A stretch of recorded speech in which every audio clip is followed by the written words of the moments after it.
And I just thought, wow, what is that? How could someone possibly be playing all of those notes?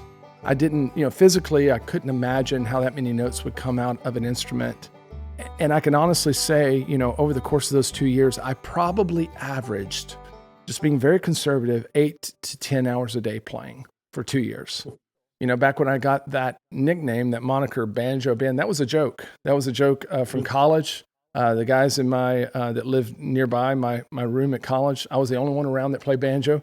So I moved to Nashville with this thought in my mind, like, what if I can take the things that I pursued in bluegrass and perhaps be hired to play some country music, which I really, really loved. The biggest, greatest blessing of playing with Taylor was that we went to the top of the world in 3 years.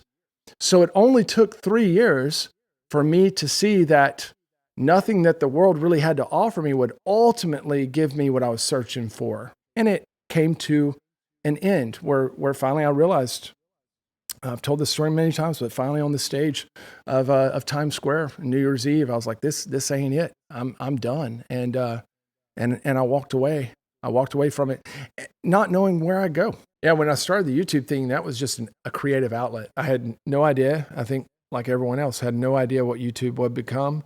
So I just started making these funny videos. I didn't think anybody would watch them except maybe some of my buddies or my mom. Little did I know that YouTube was going out to the whole world. When I hold my cabin camps, which I've done over 50 of those now, all over the United States and even internationally, that is my favorite thing to do because of the people that I get to spend time with. I'm just always amazed. I make a note to mention it at each camp. And look around. You've got a 50-year-old from England. You've got a 17-year-old Amish dude from Mexico, literally. You've got a young professional from Switzerland. You've got a farmer from Illinois. You've got a literal rocket scientist from Huntsville. You've got a software guy from the Valley in California.